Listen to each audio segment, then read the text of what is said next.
2026년 새해가 밝았네요. 네, 그러게요. 보통 이맘때면 다들 새로운 계획 세우고 다짐하고 좀 분주하잖아요. 그렇죠. 한 해를 어떻게 보낼까 고민이 많을 때죠. 근데 오늘 저희가 들여다볼 자료는요, 조금 결이 다릅니다. 연초부터 열흘 동안 진행되는 열기 기도회라는 아주 집중적인 기도 모임의 첫날 설교문이에요. 네, 예일교회라는 곳에서 생명을 살리다, 사명을 달리다 이런 표어로 진행한 기도회인데요. 표회가 아주 강렬하네요. 네, 저희 앞에는 그 설교 전체 녹취록이랑 또 그 내용을 아주 날카롭게 분석한 문서가 같이 놓여 있습니다. 보통 새해 설교하면 복 많이 받으세요 이런 덕담이 오갈 것 같은데 이 자료는 분위기가 좀 다르다고 들었어요. 그럼 이번에 저희가 파고들 핵심은 뭔가요? 이 설교가요, 성경인물 요나를 통해서 우리 안에 있는 가장 불편한 진실과 어떻게 마주하게 하는지, 불편한 진실이요? 네, 그리고 우리가 흔히 생각하는 순종과 성공이라는 개념을 얼마나 통쾌하게 뒤집어 엎는지를 좀 깊이 파헤쳐 보는 겁니다. 와, 이거 시작부터 흥미로운데요? 아마 여러분의 신앙생활이나 어쩌면 삶의 방향에 대해서 아주 근본적인 질문을 던지는 시간이 될 겁니다. 자, 그럼 한번 풀어가 보죠. 설교하신 목사님이 시작부터 질문을 굉장히 도발적으로 던지시더라고요. 네, 맞아요. 왜 연초부터 쉬지도 못하게 성도들을 괴롭히면서까지 기도회를 여는가? 저도 이게 정말 궁금했어요. 보통은 가족들이랑 시간 보낼 때인데 말이죠. 바로 그 지점이 이 설교의 아주 중요한 출발점이에요. 목사님은 여기에 대해서 세 가지 이유를 명확하게 제시합니다. 세 가지요? 네, 첫 번째가 바로 방향 설정이에요. 한 해 계획을 내가 주도해서 세우는 게 아니라는 거죠. 내가 세우는 게 아니다. 네, 먼저 하나님의 음성을 듣고 그분의 뜻에 내 인생의 나침반을 맞추는 시간이라는 겁니다. 그러니까 제 계획, 제 욕심을 잠시 내려놓고 올 한 해 하나님은 제가 뭘 하길 원하실까? 이걸 먼저 묻는 시간이군요. 정확합니다. 설교에서는 이걸 토탈 음해라는 개념으로 설명을 하는데요. 토탈 은혜요? 이게 단순히 죄사함 받고 구원받는 차원을 넘어서는 거예요. 하나님의 비전과 동행하는 데 필요한 지혜, 능력, 심지어 만남의 복까지 모든 걸 공급받는 상태를 의미해요. 와, 한 해 농사를 시작하기 전에 밭부터 제대로 가는 작업, 그런 느낌이네요. 아주 딱 맞는 비유입니다. 방향 설정, 그리고 두 번째는 영적 재충전이네요. 근데 재충전 방법이 좀 독특해요. 푹 쉬는 게 아니라 회개를 통해서만 진짜 재충전이 가능하다고 강조하시더라고요.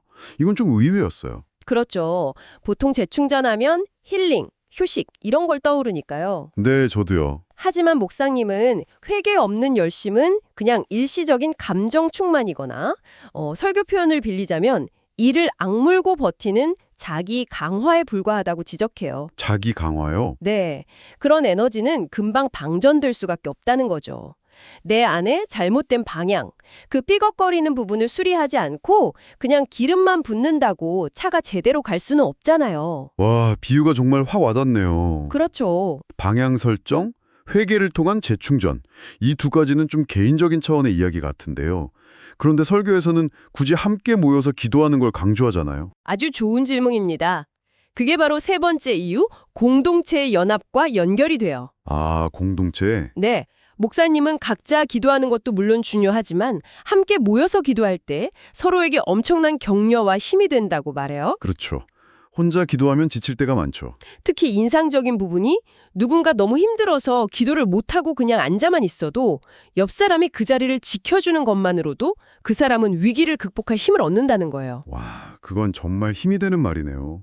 내가 무너져 있을 때 누군가 내 옆에서 나를 위해 기도해주고 있다는 그 사실 자체가 큰 위로가 되니까요. 바로 그겁니다. 결국 이 기도에는 한 해의 성공을 비는 걸 넘어서서 그리스도인의 승리라는 개념 자체를 다시 생각하게 만드는군요. 정확합니다. 세상적인 성공이나 더 많은 소유가 승리가 아니라는 거죠. 설교에서 목사님이 억울한 일을 당해도 승리하십시오. 이렇게 외치시는 부분이 있는데 이게 바로 핵심이에요. 억울한 일을 당해도 승리하라. 네. 풍랑에 몰아치는 상황 속에서도 하나님을 향한 믿음을 잃지 않고 그 말씀대로 살아내는 것. 그게 진짜 승리라는 선언인 거죠. 세상의 성공이 아니라 고난 속에서 믿음을 지키는 게 진짜 승리라는 개념. 이게 오늘 설교의 핵심 인물인 요나 이야기와 바로 연결되는 지점이겠네요. 맞습니다.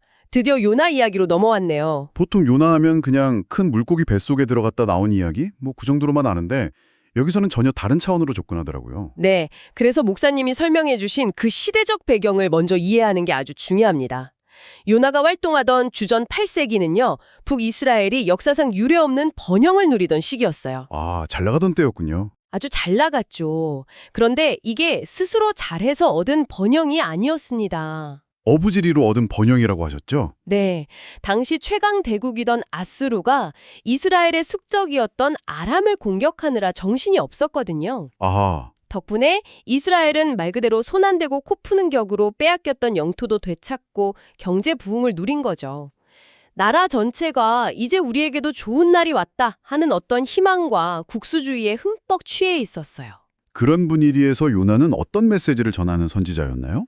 요나는 바로 그 시대 분위기에 딱 맞는 회복과 부흥의 메시지를 전하면서 국민적인 인기를 누리던 말하자면 스타 선지자였어요. 아, 스타 선지자. 하나님이 우리와 함께 하신다, 우리는 더 잘 될 것이다, 이런 달콤한 메시지를 전했죠.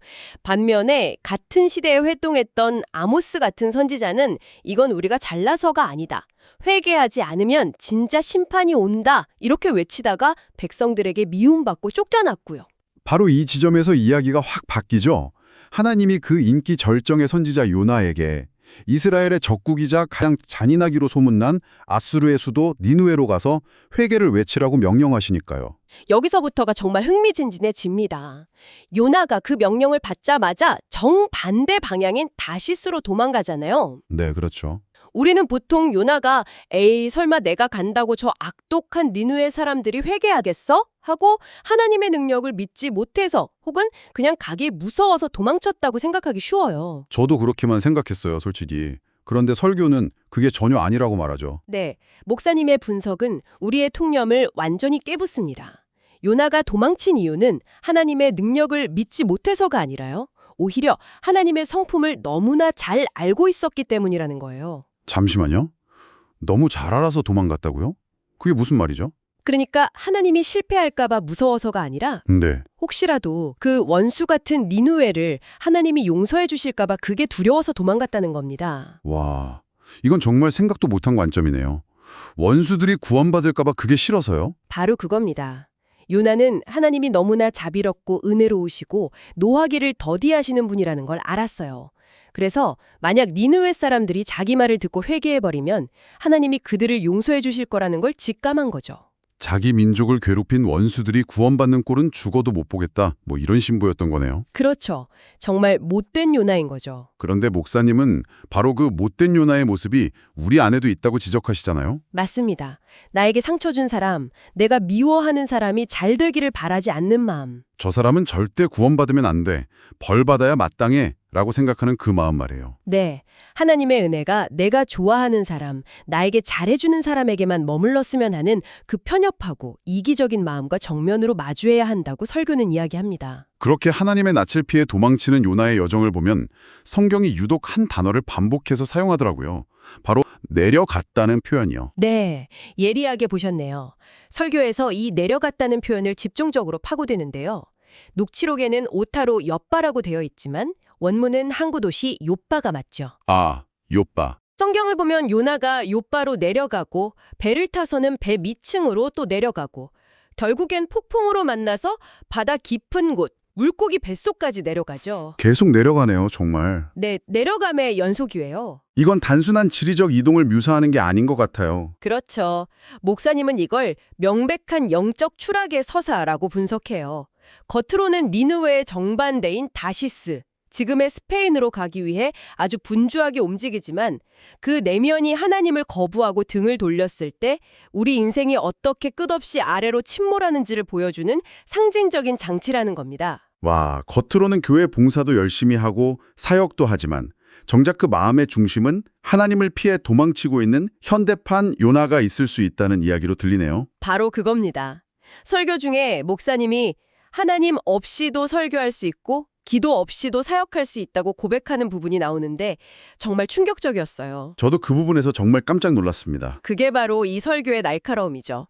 직분이나 헌신, 봉사 같은 외적인 활동이 그 사람의 영적 상태를 증명해주지는 않는다는 거예요. 하나님과의 인격적인 관계, 그 친밀함이 빠진 열심은 결국 영적 번아웃과 공허함, 심지어는 마음이 완고해지는 강력함으로 이어진다고 경고하는 겁니다. 여기서 또 하나의 중요한 통념이 깨지는데요. 요나가 도망치려고 항구에 내려갔을 때 마침 다시스로 가는 배를 만났다는 부분이에요. 그 부분 중요하죠. 보통 이런 상황이 닥치면 와, 이건 하나님의 뜻인가 보다. 길이 열렸네. 이렇게 생각하기 쉽잖아요. 그렇죠. 내 계획대로 일이 술술 풀리면 하나님의 응답이라고 착각하기 너무 쉽죠. 맞아요. 하지만 설교는 그것이 순종의 증거가 아니라 불순종의 조건이었다고 단언합니다. 일이 술술 잘 풀리는 게 오히려 불순종의 조건일 수 있다는 건 솔직히 좀 충격적인데요. 이걸 어떻게 구별하라는 거죠? 그래서 목사님은 영적 분별력을 가지고 기도해야 한다고 강조해요. 그 일이 풀리는 방향이 하나님의 성품과 말씀에 부합하는지 아니면 내 욕심과 이기심을 만족시키는 방향인지를 냉철하게 돌아봐야 한다는 거죠. 그 완벽해 보이는 기회가 실은 나를 하나님이 원하시는 불편한 자리, 그 니느웨로부터 도망치게 만드는 다시생 배일 수 있다는 경고입니다. 여러분의 삶에서 마침 나타난 그 완벽한 기회가 무엇인지 한번 점검해 볼 필요가 있다는 거예요. 그렇다면 이 모든 이야기들을 오늘 우리의 삶에 어떻게 적용할 수 있을까요? 설교 마지막 부분에 나오는 마르다와 마리아의 비유가 아주 현실적인 해답을 주는 것 같아요. 네, 맞습니다. 예수님을 대접하기 위해 분주하게 일했던 마르다의 섬김, 그 자체는 분명 좋은 일이었죠. 그렇죠. 나쁜 일은 아니었죠. 네, 목사님도 설교에서 봉사해야 한다, 사역해야 한다, 좋은 것이다 라고 분명히 말씀하세요. 문제는 그 좋은 일을 하는 과정에서 마음이 분주해져 불평과 원망이 터져나왔다는 점이에요. 마음이 여러 갈래로 나뉘어버렸다는 표현을 쓰셨죠. 맞아요. 예수님을 섬기겠다는 좋은 마음으로 시작했지만 어느새 일 자체에 매몰되고 자신을 알아주지 않는 것에 대한 서운함, 일하지 않는 동생 마리아에 대한 원망이 뒤섞여버린 거죠. 반면에 마리아는 그 모든 좋은 일들보다 더 좋은 것, 즉 예수님 발치에 앉아 그분의 말씀을 듣는 것을 택했고요. 결국 핵심은 우선순위의 문제군요. 좋은 것을 하다가 더 좋은 것을 놓쳐서는 안 된다. 바로 그겁니다. 목사님은 이걸 싱글 포커스라는 말로 강조해요. 내 삶의 모든 활동의 중심에 하나님과의 관계, 그분을 향한 사랑이라는 단 하나의 초점을 잃지 말라는 거죠. 싱글 포커스. 네, 그 중심만 바로 서 있다면 어떤 일을 하던 기쁨으로 할 수 있지만 그 중심이 흔들리면 아무리 좋은 일을 해도 결국 불평과 탈진으로 이어진다는 강력한 메시지입니다. 오늘 이야기를 정리해보면 이 설교는 연초에 복을 비는 차원을 훌쩍 넘어서서 나는 지금 어디를 향해 가고 있는가라는 아주 근본적인 질문을 우리에게 던지고 있네요. 네. 하나님의 얼굴을 마주하며 내가 가기 싫은 니느웨로 가고 있는가? 아니면 그분을 피해 나만의 욕망이 이끄는 다시스 행배에 올라타는가? 네. 설교의 결론은 명확합니다. 내 인생의 이야기를 나의 스토리가 아니라 그분의 이야기, 히스토리로 써내려가자는 것이죠. 히스토리. 그러기 위해서는 내 안에 고집스러운 자아, 그 못된 요나를 깨뜨리고 내가 가장 피하고 싶은 그 불편한 자리, 바로 그 니느웨를 향해 발걸음을 옮기는 용기가 필요하다는 겁니다. 오늘 이 깊이 있는 탐구가 여러분 각자의 니느웨는 어디인지, 그리고 그곳으로 가는 대신 너무나 유혹적으로 다가오는 다시스 행배는 무엇인지 진지하게 성찰해보는 계기가 되었으면 합니다. 그 니느웨는 어쩌면 용서하기 힘든 불편한 사람일 수도 있고 정말 하기 싫은 굳은 일일 수도 있겠죠. 혹은 계속 회피하고 싶은 나의 연약한 모습 그 자체일 수도 있습니다. 그렇죠. 설교는 마지막에 이렇게 도전합니다. 내가 죽어야 예수가 살고 내 자아가 깨져야 하나님의 은혜가 비로소 보이기 시작합니다. 여러분을 가장 좋은 길, 가장 완전한 길로 이끄시는 그 부르심 앞에 우리는 지금 어디에 서 있는지 다시 한번 돌아보는 건 어떨까요?